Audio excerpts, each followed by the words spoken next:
What's going on, guys, and welcome to my Friday Night SmackDown audio review for February 4th, 2022. I'm Graham G.S. Matthews. Hope you guys are doing well and having a great first weekend of February. Feels weird that we're not getting the Super Bowl on Sunday, although I know it's next weekend. We did have an eventful episode of SmackDown on Friday with appearances from Goldberg, Ronda Rousey, and there was another one as well. Ronda Rousey, Goldberg, and Drew McIntyre being back as well. And still, the show sucked. This was not a good episode at all. And you guys would probably know, anyone who listens to my reviews consistently of SmackDown every Saturday here on the channel, I tend to be more favorable, toward WWE. And really, I think, I tend to be honest and candid with my thoughts on all the promotions that I break down here on my shows and on the channel and whatnot. I have said, though, for months, SmackDown has been very much inferior. And, you can make the comment, SmackDown sucks, but it's not as bad as Raw. I have honestly enjoyed Raw. By Raw standards, by recent Raw standards, the show has been decent. Far from great. Definitely in the grand scheme of shows compared to like AEW Dynamite, for example. The show is not good. But by recent Raw standards, Raw has been bearable. It's been sometimes enjoyable. I thought Monday's show was fine. I actually enjoyed Monday's show for the most part. SmackDown is by far, between Raw, SmackDown, and NXT, the C show in WWE. It's been the worst for a while. I mean, the NXT 2.0, for as far as that show has fallen since what it was before NXT 2.0 came around, even that show has more consistency and has more to watch for, in my opinion, than SmackDown. SmackDown's got the bigger stars, but a lot of what they're doing on Friday nights right now, the constant rematches, just the boring-ass storylines, the show is not good.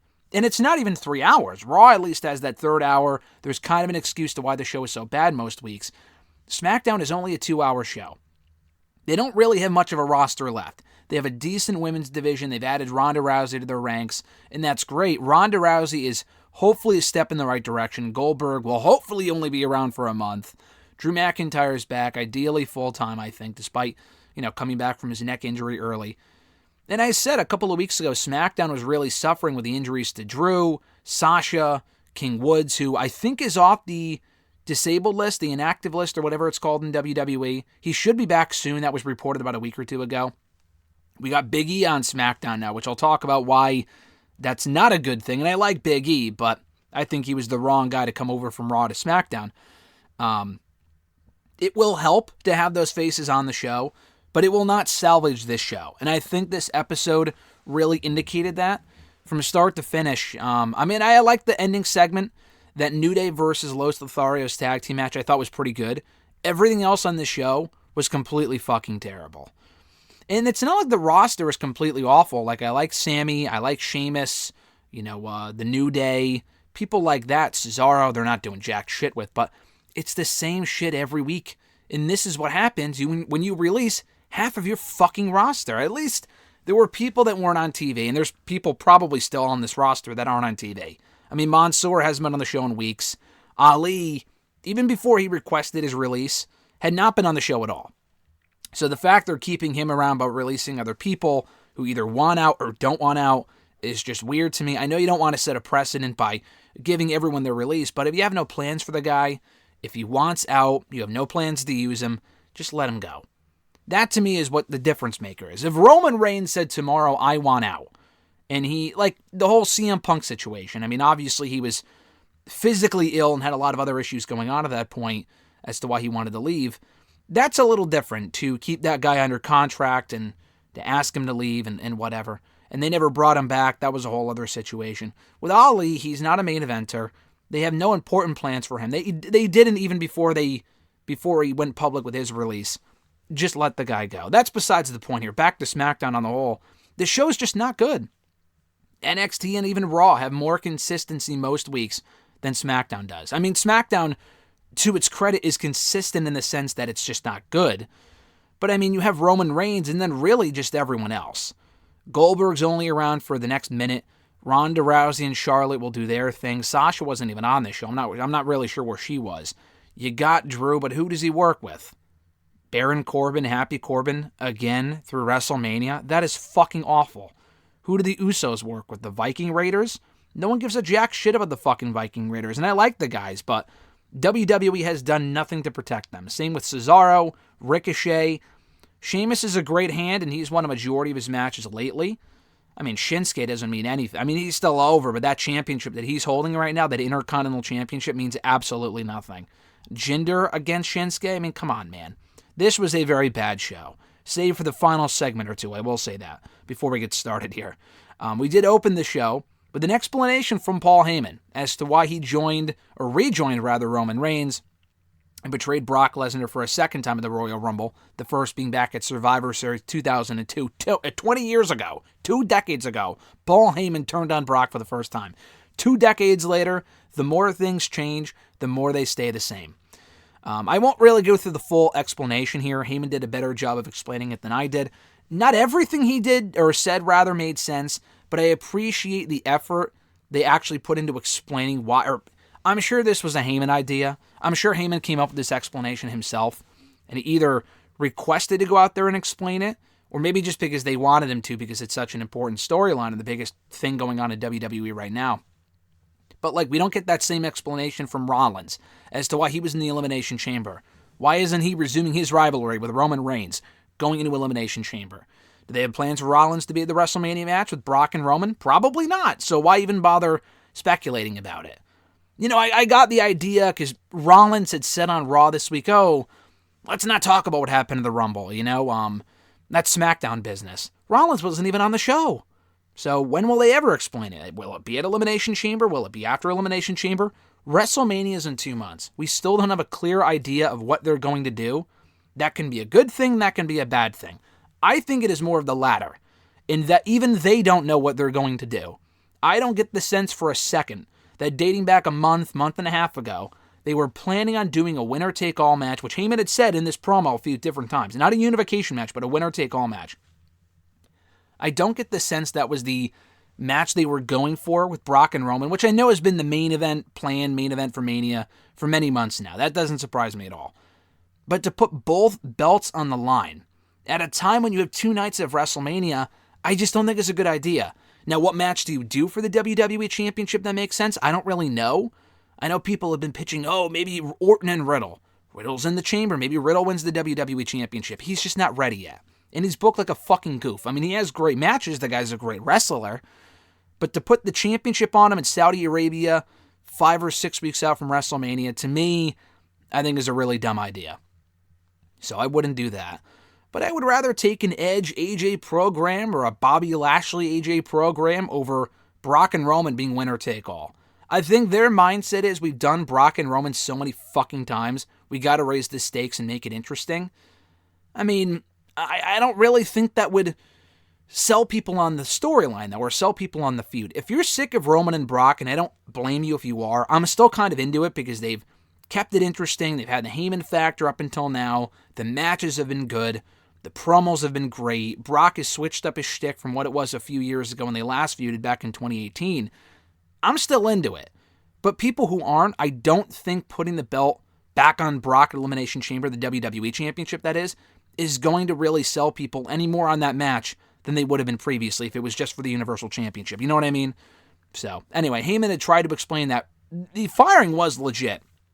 Back in December, Heyman was fired by Roman Reigns, and then he kind of realized the error in his ways, and because he had said back in that segment in December that he was not protecting Roman from Brock, or he wasn't protecting Brock from Roman, he was protecting Roman from Brock Lesnar. And he felt that way having seen, and I think he talked about this, maybe it was on After the Bell, I believe. I had seen a clip on the WWE YouTube channel about this, where he was telling, I think, Corey Graves that he kind of hearkened it back to their feud from a few years ago, I think WrestleMania 34 to be specific, when, Brock just beat the shit out of this guy. He made him bleed, and he ended up beating him clean that same night. So we know Brock can beat Roman. We know Roman can beat Brock. Brock has done more damage to Roman than Roman has done to Brock.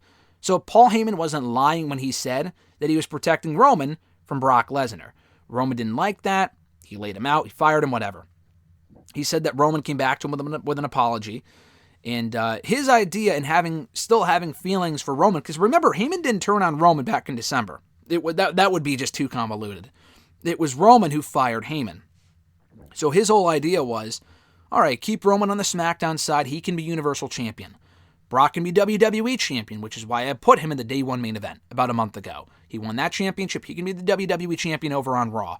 But Brock had to get greedy, tease a winner-take-all match, And then Heyman's like, well, I got to go back with the superstar that's really going to make me the most money, the one who I believe is going to win that eventual match if it happens, and that's going to be Roman Reigns. So that was what led to the betrayal of Brock at the Rumble last weekend. So I appreciated the explanation.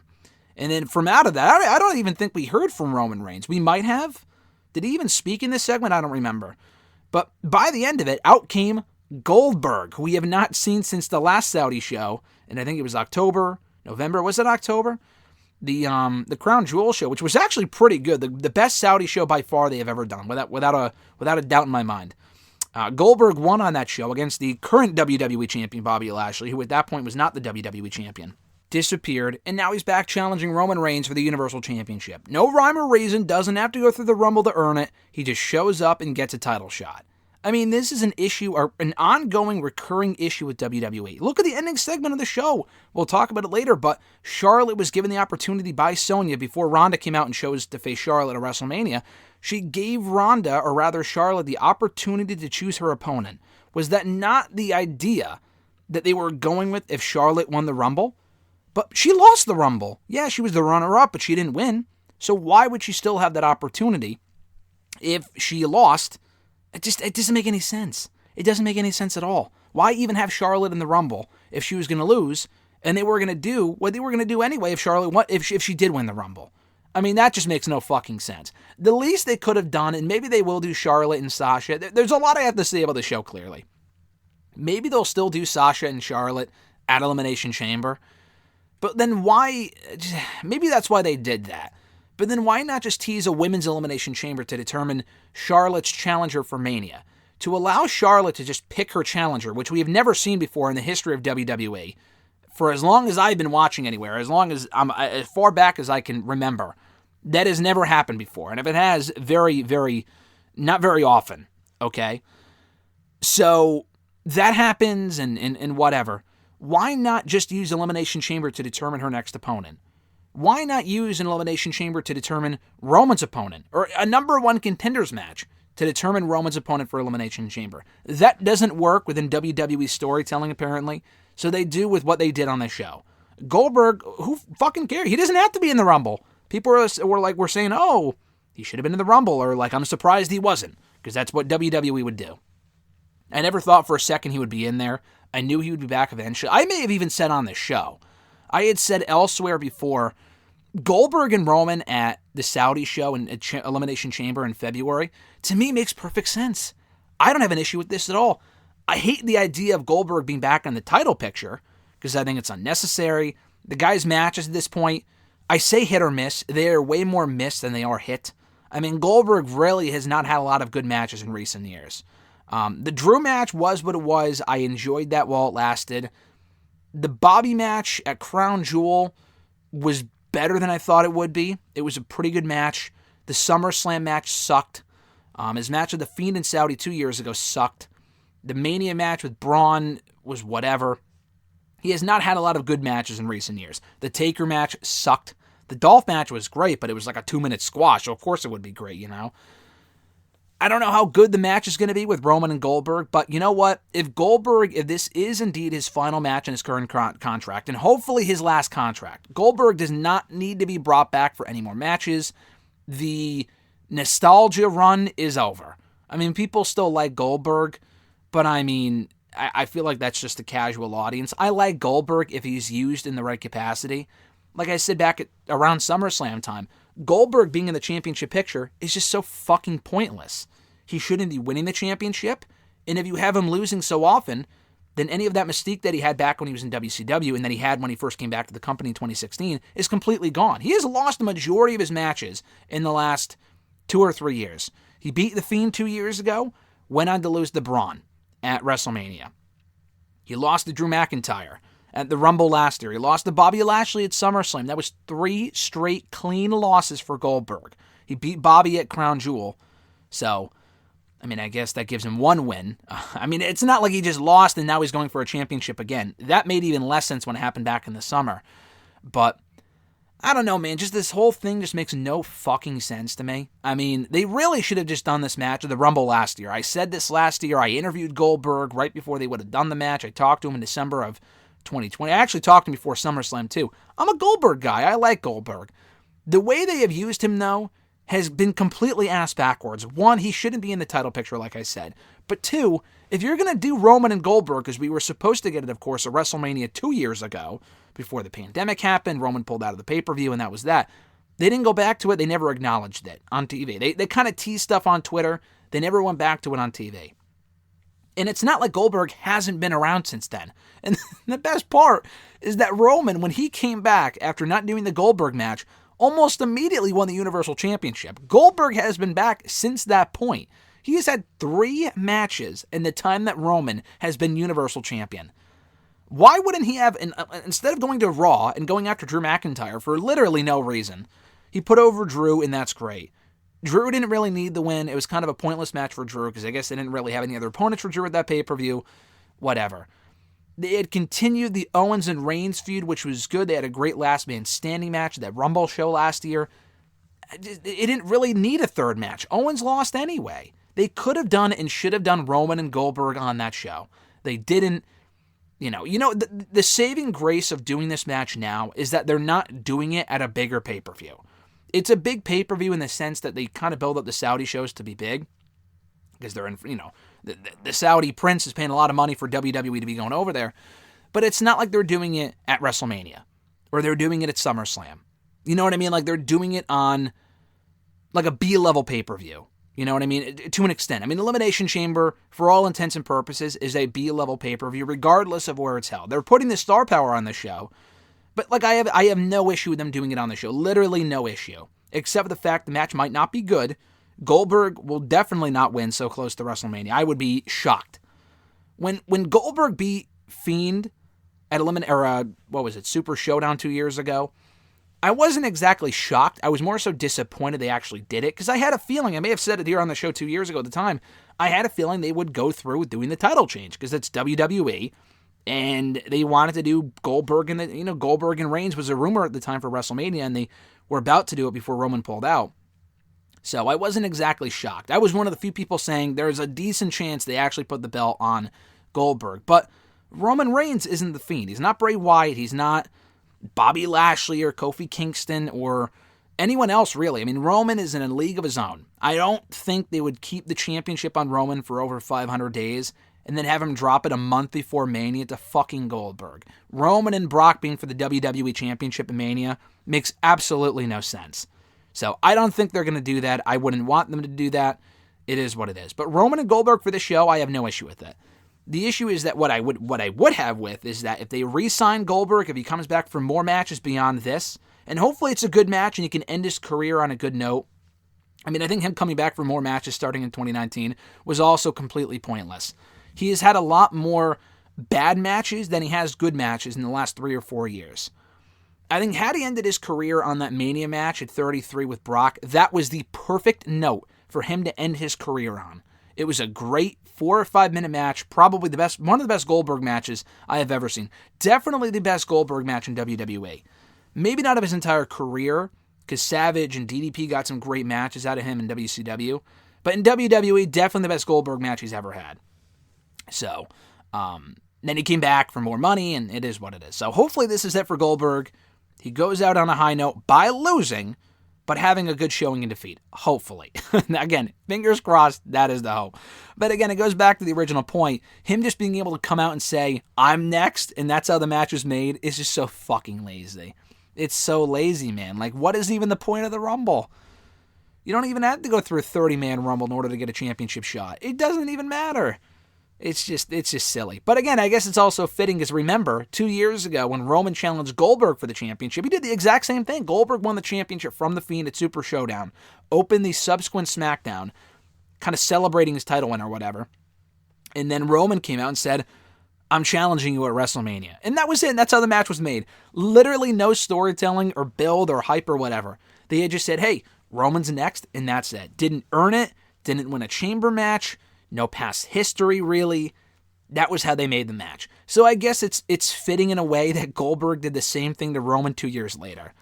That's WWE in a nutshell. We had Ricochet and Ridge Holland one-on-one, a complete nothing match. It was over in 2 minutes. I mean, I like everyone involved in this feud between Sheamus, Holland, Cesaro, and Ricochet. The matches have been completely forgettable because they just don't get a lot of time. They don't get a lot of time, and we see the same thing every fucking week. I mean, Ridge Holland, I think this was Ricochet's first one in a while, but he already lost to Sheamus 2 or 3 times. They did the tag team match previously. They did it again here. Clearly just to kill time, with Sheamus and Holland beating Cesaro and Ricochet again, like for the 3rd straight time. And Sheamus already proved that he could beat Cesaro and Ricochet on his own at day 1, so him having Holland in his corner, I mean, had they lost, it would have been ridiculous. They did win. Sheamus, I think, pinned Cesaro. Cesaro has never meant less in this company. I mean, he has been here a very long time. I think 2022 actually marks, I believe, 10 years that Cesaro has been on the main roster. And the funny thing is, he had actually never meant more than he did a year ago after his feud with Rollins and challenging Roman Reigns for the Universal Championship at Backlash. And it's such a shame that all of that happened without fans. He did beat Rollins in front of fans at Mania last year, which was great. And that was a really fun match. But the rest of that push happened in front of nobody. Would fans have really changed anything? Maybe. Would they have rallied behind him and really stuck behind him beyond Backlash? Probably. But even when fans came back in July, it was only a couple months after Backlash. It's not like people are chanting and really rallying behind Cesaro. He's still over to an extent, but it's like no one really gives a shit. At this point, what's done is done. The booking has destroyed him. I put this out on Twitter last night, and it is indeed embarrassing. Astoundingly bad that Cesaro has only had one pinfall single, not even singles, tag team win, whatever, since May. He's had a couple DQ wins over Otis and I forgot who else. He got a couple DQ wins in the summer, I think, or in the fall maybe. Beyond that, though, he has only won one televised match by pinfall in the last 8 months. That is fucking terrible. I mean, that is just awful. And I think it was against Ridge Holland. When Ridge Holland debuted on the show, he beat him in like 2 minutes. Again, another nothing match. This feud has been going on 4 months. And it has meant absolutely nothing. We barely get any promos from these 4 guys. The heels win almost every fucking time. I'm glad that Sheamus is being booked to look strong, but it's not doing Cesaro or Ricochet any fucking favors. Any favors at all. It is time to move on from this. And Cesaro only having won 1 match in 8 months, again, is just awful. If this guy is gone from the company, if he's still in the company by the end of the year, I would be shocked. Whether they either release him or he leaves on his own when his contract's up. He strikes me as the type of person, he seems like a really nice guy. He strikes me as the type of person that's content just being there and doing his thing. I mean, obviously, I'm not saying he's content. I'm sure he obviously wants to be doing more and whatnot. But, like, he strikes me as a Dolph. I'm sure Dolph isn't elated with his lot in life right now, his current lot in WWE. But he's been there for well over a decade. He's been there for almost 15 years. I mean, if he was that unhappy, he would have left by now. He would have pulled a Cody Rhodes, and he could have been Cody Rhodes before Cody Rhodes was Cody Rhodes. When Cody left in 2016 and went on to do all that great stuff on the indie scene and Impact, New Japan, Ring of Honor, that could have been Dolph. Had he actually left when he was at his hottest and at his peak, he could have left and done very well for himself. Same with Cesaro, but I don't know. I feel like at this point, Cesaro's days of ever becoming a world champion are just over. If Ring of Honor was still what it was before it went on hiatus, maybe in Ring of Honor, would he really be a world champion in Impact? At this point, maybe. AEW, I don't think so. WWE, though, that ship sailed a while ago. But just to see what he's been kind of, resorted to and what they've had him doing for the last year, which is really nothing at all. Like I said, man, it's just sad. It's just sad to say. We had Jimmy Uso one-on-one with Erik of the Viking Raiders, kind of serving as a preview of sorts before their SmackDown Tag Team title match in 2 weeks at Elimination Chamber. We found we got a pretty good idea of what we're getting at Elimination Chamber, what we're getting next week, what we're getting in 2 weeks. So I like the fact, one of the few good things about this episode of SmackDown was that they advertised enough for next week, 2 weeks, and at the Chamber. So I did appreciate that. They probably still have no idea what the Mania card looks like, but I guess we'll deal with that when it comes. We'll cross that bridge when we get to it. But Jimmy beat Erik in 2 minutes. A nothing match. It probably could have been better with more time. People just don't give a fuck about the Raiders at all. There is no chance they win the championships. I mean, maybe they do just to switch it up. I don't think they do. I think it's more likely that we get another Usos New Day feud, but the twist in WWE's eyes is that they've replaced Woods with Big E. So Kofi and Big E are a different team. They didn't lose to the New Day. Kofi and Woods did. But I'm sure the Usos have beaten Kofi and Big E before in WWE because they feuded a million fucking times many years ago. I'm done with that. But I'm assuming, looking at the SmackDown Tag Team division right now, that is probably the direction they're heading in. I mean, the New Day picked up a great win on the show over Los Lotharios, and they should be building up more babyface teams. I like Humberto and I like Angel, but I don't think a heel team is going to take those titles from the Usos. It's probably going to be a babyface team, and it's probably going to be the New Day. A different version of the New Day, but the New Day nonetheless. And that's, again, it's just awful. So back to what I was saying earlier, Jimmy and Erik, just a complete throwaway match. Another throwaway match. I mean, again, this show was completely devoid of great in-ring action. It was one short match after another. Aliyah and Natalya Part 3. Might as well be Part 739. I could not care less. The match was what it was. 3 or 4 minutes long. Aliyah wins by countout. So the whole point of this was to build to another match next week with these two women. And I guess it's nice they have another secondary feud in the women's division. I complain a lot, then we need more stories for the women. I guess my issue with this, be careful what you wish for. My problem is that it contains two women I just don't give a fuck about at all. They've got Shotzi in this division, who we saw for 2 seconds on the show in a backstage segment looking at her phone. I guess it's better than sitting and catering. They're doing nothing with Shotzi. They're doing nothing with Shayna Baszler, who was also not on the show. And her new entrance music sucks. But they are using God forbid they are using on a weekly basis Aliyah and Natalya. Ooh, exciting. Aliyah, to her credit, she's not really doing anything wrong. They're trying to get her over, which I applaud their effort there. She's just not very good. And I think there's other women on that show and on Raw, NXT, they could be doing more with than Aliyah. It's just, of all the people they have on this show and had on this show, from like the Tegan Knoxes to the Toni Storms, they weren't really doing a lot with. Aliyah has won more matches on television than fucking Toni. That is just awful. Before Toni quit, Aliyah won more matches on TV than Aliyah. Or Toni Storm won more. Aliyah won more matches on TV than Toni Storm did before she quit. That is just a terrible stat. And then Natalya at this point, how anyone could possibly give two shits about Natalya is beyond me. She just long overstayed her welcome many, many years ago. Happy Corbin and Madcap Moss then interrupted Drew McIntyre, who talked about coming back from injury early. And he said that people thought that he wouldn't be back for WrestleMania. He wouldn't be back ever. I'm not really sure who said that. I don't know what dumb fan was saying that Drew McIntyre would never be back. I'm not sure that anyone ever really doubted that his career would still be going. But he did come back ahead of schedule, apparently, from neck surgery, apparently. And unfortunately, they're doing exactly what I expected them to do, and that they're not only continuing the feud with Drew, Corbin, and Moss, but they're continuing it through WrestleMania. How is this a shock to anyone? I'm not really sure. As soon as Moss and Corbin attacked Drew at day one, I knew that's exactly where they were going with this. And I'm not really sure what's worse, the fact they're doing Drew and Corbin at WrestleMania, or the fact that if it's not Drew and Corbin, I don't know what else you'd do with Drew at WrestleMania. We've already seen Drew and Sheamus a million times. Who else on there is on SmackDown really right now for Drew to feud with? He is a bigger deal than Sami. He's a bigger deal than Ricochet. Even Nakamura, it's not a match we've seen, I don't think, but I don't give a shit about Drew and Nakamura at this point. They're both baby faces anyway. I wouldn't turn either of them heel. So Drew and Corbin is probably the Mania match, and again, I cannot stress how fucking bad that is. That reeks of Drew and Jinder from SummerSlam last year. Thankfully, that was like a 5-minute match, if that, which I appreciated that it was on the shorter side, but it was a complete waste of time. It was a total filler feud for Drew. It's one thing if it's a B-level pay-per-view, but when you're wasting a SummerSlam match on that, it's like, bro, come on. Drew is better than this. He is better than the whole Corbin and Moss shit, which I was defending for a while. It has gotten to the point where it is just terrible television. They really could have made the Happy Corbin character better than this shit. I think he's playing his role well. The whole joke shit with Moss is just fucking terrible. Moss is not that good. He's just not that good. And yet they're doing Drew and Moss again. Drew already beat Moss in a match that was way more competitive than it should have been at day one a couple of weeks ago. And now they're going back to it at Elimination Chamber with yet another singles match. I just don't understand. I don't understand why they're still doing this. Shinsuke faced Jinder Mahal, I believe, in a championship contenders match.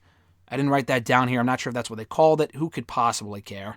This brought back awful memories of their feud from 5 years ago. Thankfully, they're not feuding over the WWE Championship. Now, they're not even feuding at all. This was just a match. But at the time they were feuding over the WWE title, Nakamura was white hot. And Mahal not beat him just once, but twice. Mahal handed Nakamura his first 2 losses in WWE. Fucking Jinder Mahal. One of the worst. Say what you will about Kofi and even Big E. Jinder Mahal had a worse title reign than either of them. Because his matches sucked. The promos sucked. And it's not really his fault, but he should never have been in that position in the first place. At least I can buy into Kofi and Big E being in that role, because they're good enough to be in that role. Jinder has not been and never will be. That still bothers me all these years later that Jinder beat him fucking clean. It's at SummerSlam that year. And again at Hell in a Cell. Thankfully, they went back to Nakamura in the championship picture by having him win the Rumble in January. But he should have been champion a lot earlier than that. He really should have been the one to beat Jinder for that championship. And maybe AJ wins the Rumble instead and then goes on a challenge and beat Nakamura at WrestleMania. That is what I would have done personally. Anyway, so Nakamura beats Jinder. No one gives a shit. We are getting Nakamura and Sami in 2 weeks, and I forgot to mention this earlier, but what they're building to with Aliyah and Natalya is that next week they're doing a dungeon match. I'm not exactly sure what that means. I know they've done one before in WWE that they filmed in the actual hard dungeon. I don't know if that's what they're doing here, but only pinfall and submissions can be won in that match. No DQs or countouts. They're doing that next week. Nakamura and Zayn was announced for SmackDown in 2 weeks. Now, I was wondering why they're not doing it at the pay-per-view. You're so close to the pay-per-view. Why wouldn't you do it there? Someone notified me that they're probably not doing it there because Sami doesn't go over to Saudi Arabia. I don't know if it's his choice. I think it's more of the company's choice or them just not wanting Sami on the shows just due to his, I think it's some like religious thing maybe, or just because of where he's from, because he's Syrian maybe, something along those lines. I'm not sure if it's because if it's a him decision or if it's a company decision or if it's a Saudi decision. Either way, I don't think Sami, except for maybe the greatest Royal Rumble 4 years ago, beyond that, I don't think we've seen Sami on any of the other Saudi shows. So that would explain why they're probably not doing it, at Elimination Chamber in a few weeks. I already mentioned this earlier, but the New Day, Big E and Kofi, back together again after beating Corbin and Moss last week, defeating Los Lotharios this week. In a great match, by far the best match in the entire show, not even close. Very fun match. I think Humberto and Angel are a great team. They need more creative love, but they're a great team in the ring. I talked about this last week. I really won't. I'll try not to go into more detail about this than I already have, but Big E being on SmackDown is just so lazy. It's just lazy, man. You look at him out there, and he looks completely deflated. He looks completely deflated. I mean, this man was the WWE champion a literal month ago. Probably 5 weeks from today, he lost the WWE championship to Brock Lesnar in the Fatal 5-Way. They have this man doing absolutely nothing. And I assume the end game is him and Kofi, unfortunately, taking the titles for the millionth time from the Usos. I don't want to see that. They're both bigger and better than that. They should be doing their own thing. I hate the idea of the New Day already being back together. They've only been separated for like a year and a half. And they've done stuff together in that time too, being on separate brands. But at least the brand split, which is probably on its way out of, probably on its way to dying a death anyway. Excuse me. But at least that would somewhat, separate the two, or separate Kofi and Woods from Big E. The Big E main event push is over. There's a chance they might go back to Roman and Big E coming out of WrestleMania, but I am absolutely of the mindset, and I feared this coming out of day one, but people told me I was wrong, that they just do not see him as a WWE champion material type guy, and they just had to fill a void from September to January when Bobby wasn't champion. And they put the Money in the Bank on him, and it's not like they don't see anything in Big E, because if they didn't see anything in Big E, I mean, he's won a lot more championships and been way more successful than someone like Cesaro. I mean, Big E was at least Intercontinental Champion for a time last year. He won Money in the Bank, and he cashed in the WWE title successfully. I've seen far worse reign than Big E's, but far worse reigns than his. But they could have done more with him than what they did. He never really felt like the face of Raw. Kofi, at least while he was WWE Champion, kind of the same issue, but he was more successful. I thought they really protected him. Big E, not as much. I don't know, man. I just get the feeling that it's over. And maybe they will put the belt back on him at some point. I'm just severely doubting that. Not that they shouldn't, obviously. They obviously should. I just don't think they will. I think it's one of those fulfilling prophecy type things where they're saying to themselves, oh, that reign was terrible, so we're going to take him out of the main event scene. That's their own fucking fault because they're in charge of the booking. Vince McMahon books these shows. It's one of those things that happens all the time where they're like, oh, this person's not over. Yeah, it's your fault because you're not putting the effort into getting them over. It's your fault for not booking them to look stronger like a champion, as champion. That just doesn't make any sense to me. So I really have no enthusiasm over yet another New Day reunion, run or whatever. I mean, they work great together as partners. This was a very fun match. But they desperately need stars. In Big E, there is just nothing for him on SmackDown. He just came from SmackDown. After being on SmackDown for years, he went over to Raw on his own. I mean, like I said last week, why Big E? Why not AJ Styles? Why not AJ Styles or Finn Balor? God forbid, I mean. At least that would be interesting. We haven't seen Balor and Nakamura in a while. We haven't seen Balor and Sheamus, I don't think, ever in WWE. At least in a televised match or on the main roster or whatever. There's a lot more you could do with Balor, I feel, on SmackDown. Maybe go back to the Roman thing or whatever. I mean, maybe not, but you could do Roman and Big E, I guess. But beyond that, what do you have him do beyond the tag team stuff? We've already seen him and Drew. We've already seen him and Sheamus. I mean, him and Corbin. I think we already saw that at SummerSlam, didn't we? I mean, this is all within the last couple of months. I just do not like the idea of Big E being on SmackDown. If you really needed to fill out the roster depth on SmackDown, which they do, you either call up new people, which maybe they will after WrestleMania, but they've called up people before Mania before. You could have done it you could have done it now. You could have used Ciampa on SmackDown or Dunn, Knight. I doubt Strong makes it to the main roster, but he was an option as well. He's been working dark matches lately. So, I don't know, man. I just really feel like Big E being on SmackDown's a mistake. It's a significant step backward for his career, for the New Day. I would have put AJ in this spot instead. At least AJ, I don't think... the idea of an AJ Corbin feud doesn't exactly excite me. But at least it's something we haven't seen a million fucking times. AJ and Sheamus, I don't think have ever really worked together all that much on SmackDown. Really, on any brand, I don't think. They've had a match or two here or there, but not a lot of matches. AJ and Cesaro, I don't think we've really seen a whole lot of. Yeah, AJ and Ricochet have. Yeah, they always have great matches, but... I don't know, him and Drew have never really had a full-on feud. They did briefly in late 2020. Him and Roman, we've hardly seen.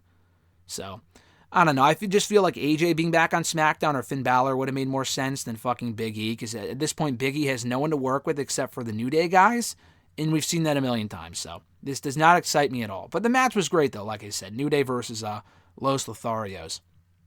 We get to the main event. Ronda Rousey challenging Charlotte Flair at WrestleMania made official. So even before that happened, Charlotte was out in the ring with Sonya. And Sonya nonchalantly said that Becky texted her to say that Ronda chose her at WrestleMania. This whole thing was really weirdly done.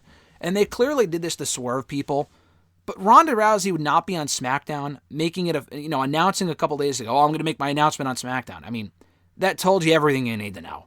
So this did mark Ronda Rousey's SmackDown debut. She comes out and says... kind of bashes Charlotte and says, you're not the best, you just did it first. And I've seen people say, well, it's kind of the case for Rousey, right? I mean, she was the first to do a lot of things, doesn't make her the best. And I think there is something to be said for that. Rousey had a couple more fights after she finally lost, and she didn't fare very well at all. So maybe she's not the best after all. But I mean, she is a groundbreaking female athlete, obviously, and she is great. Is she the best ever? I don't know. That's debatable, because a lot of the people... that beat her towards the end are doing far better now than I think she ever did. And she was champion for a while, but we're only as good as your competition. I mean, that's a different conversation for a different day. But I do think Ronda is great, though. And, I won't go into too much detail about this. I already talked about this in this separate clip here on the channel from WrestleRant Radio on Thursday. I think Becky and Ronda is a far bigger match than Ronda and Charlotte. I'm just not a fan of them doing that just because it's not that we've seen it before. We have seen it before. It's Survivor Series, but it had a non-finish. It's going to main event Mania, and I feel like Becky, with the story they're telling with her, she's been champion every active day she's been in the company. She's been a champion all that time because she beat Ronda Rousey 3 years ago. Why wouldn't Ronda choose her? That just doesn't make any sense to me at all. The segment was fine. Ronda attacked Sonya when Charlotte started to go after Ronda, so they didn't announce anything. As far as I know, I haven't seen anything on social media from WWE. But I'm pretty sure this leads to Ronda Rousey getting quote-unquote suspended for the next month. And coincidentally until after Elimination Chamber. And then she comes back. The same thing that happened a few years ago, back in 2018, I think, or 2019 or whatever. think it was 2018, when she attacked, I think it was Kurt. And then Kurt suspended her until after Extreme Rules or whatever, and she showed up there anyway. So I assume that's what happens. That's how you kill time between now and Mania. And we probably get Charlotte and Sasha at Elimination Chamber. Because, again, Charlotte said she wanted to face Sasha Banks at WrestleMania. And then Ronda comes out anyway and says, nope, I'm getting the title shot. So, sorry, Sasha, fuck you. You're not getting the title shot. Maybe she will at Chamber. What you do with Sasha at Mania, I don't know. Whether you like or dislike Sasha, she's a huge star. So to not really have her doing anything of importance in Mania, to me, is very questionable. I would love to see her face, again, like a Lita or someone like that. I just don't see that happening. It would be cool. Shocked they don't really have her doing more. She did get tossed out by Zelina. So, being a part of the women's tag team title match, as low as that is on the totem pole, is better than being in the fucking Battle Royal they did for a few years ago. They haven't done it in a while. I think they only did it 2 years in a row. I think they only did it in 2018 and 2019. 2020, they didn't do it due to COVID, and they didn't do one last year. They did do an Andre the Giant Memorial Battle Royal winner, one of those Battle Royals on SmackDown right before Mania. Not at Mania itself. I don't think they did a women's one at all. So, yeah, I don't know. We'll see what happens with Sasha. But that closed out a very bad episode of SmackDown. It was eventful. We got Goldberg and Roman announced for Elimination Chamber. We found out more matches for next week. 2 weeks. Chamber itself. We got Ronda on the show. Drew's back. That's great. Big E's on SmackDown now. The show still sucks. The creative direction for the show is just not good at all. They need fresh faces, more fresh faces, and better storylines and more time devoted to matches. No more of this 2 or 3 minute match bullshit. I know it's a 2-hour show, but you can still give a match 10 minutes. The New Day and Los Lotharios match is a prime example. Why was that given so much time, but the rest of the matches were not? Come on. It's just embarrassing. Raw matches sometimes usually get more time. I know it's a 3-hour show, but still, 2 hours you can still do. Just watch Dynamite. With a 2-hour show, you can still have an ample amount of time dedicated to certain matches. That could use it. I'm not saying Nakamura and Jinder should have been 15 minutes, but God forbid Ridge and Ricochet get more than 5 to 7 minutes. Come on, man. What a fucking joke. So that was SmackDown in a nutshell for February 4th, 2022. Very bad show this week. Hopefully next week's better. Like I said, we'll see. But that's that. So hopefully if you enjoyed my review or like the show, dislike the show, whatever, let me know in the comments. Like the video, share the video, subscribe to the channel. All that stuff is greatly appreciated. And we'll be back soon with more videos here on the channel, including a Talking Smack review tomorrow and more videos throughout the week from that point forward. Have a great one, guys. Enjoy the rest of your weekend. I'm Graham G. Matthews, and I'll catch your ass down the road.